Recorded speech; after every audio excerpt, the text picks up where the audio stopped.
اهلا بيكم في فلوج جديد من اسطنبول. النهارده يوم مختلف. النهارده جاي احضر حفله لاكتر حد انا بحبه هنا في تركيا، وكنت مستنيها من زمان. بس انا مش لوحدي، معايا يوسف هنا. ايه الاخبار؟ الحمد لله. متشوق للحفله؟ والله يا محمد يعني يوسف ملوش في الحفلات قوي، بس هو الجو جامد جامد جدا. هتشوفوا باقي الفلوج معايا. خليكوا لحظه بلحظه، الفلوج ده لازم تكملوا لاخره عشان اللي هيحصل في الحفله النهارده دمار. خليك معايا.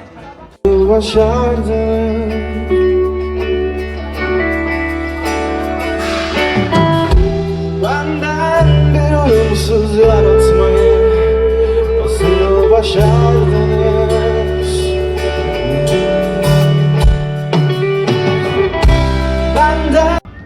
يا جماعه انا جاي احضر حفله لبوراي النهارده. انتوا متخيلين الموضوع عامل ازاي؟ بوراي اللي انا على طول بسمعه في تركيا، ومش بسمعه وانا في مصر كمان. سوري، في تركيا وانا في مصر، وحتى لما جيت تركيا بسمعه. اول ما سمعت ان في حفله هنا في اسطنبول دي على طول ما كدبتش خبر، رحت رايح خليت يوسف يحجز، وعلى طول حجزنا احنا الاثنين وجينا. الاجواء هنا روعه جدا جدا جدا. يوسف اهو. هفرجكم على الدنيا وخليكم معانا. الفيديو ده لازم تتابعوه للاخر عشان بجد الحفله النهارده بوم. لازم تحضرها كلها من اولها لاخرها.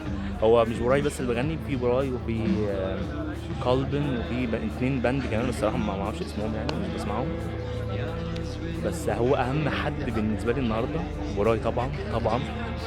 فالنهارده يوم مميز، خليكم معانا لاخر اليوم. Ağlaya ağlaya göz kurudu. Eş dost aradım, işi çoktu. Sana kalbimi bağladım, ipi koptu. Yüreğimi dağladım, acı çoktu. Ağlaya ağlaya göz kurudu. Eş dost aradım, işi çoktu.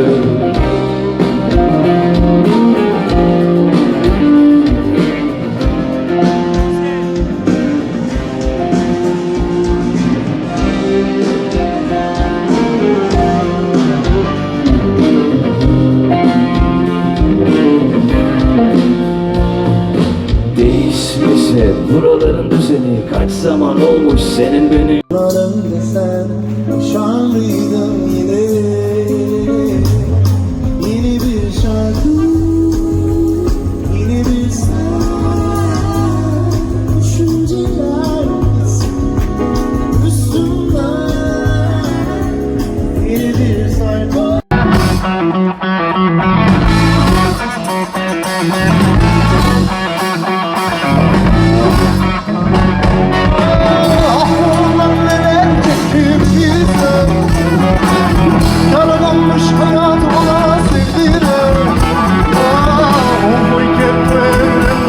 Ben tuttum elinden, haydi gel hiç korkma biz varken.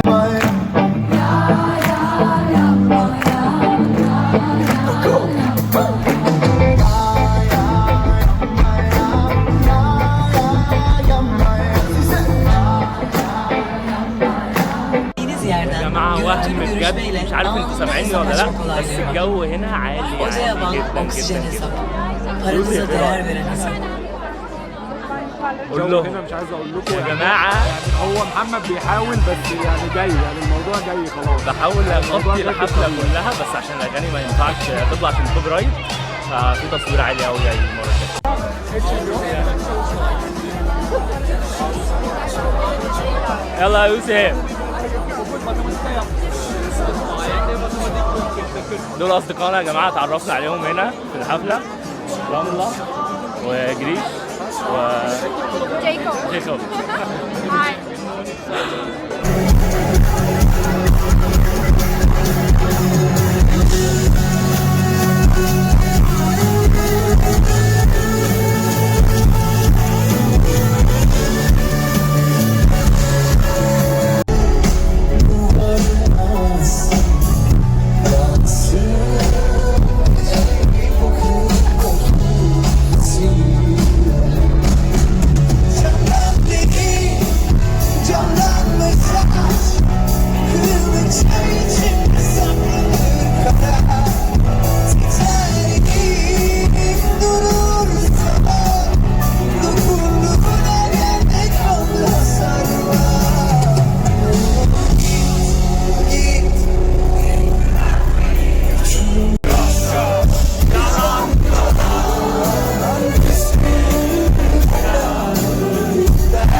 Senin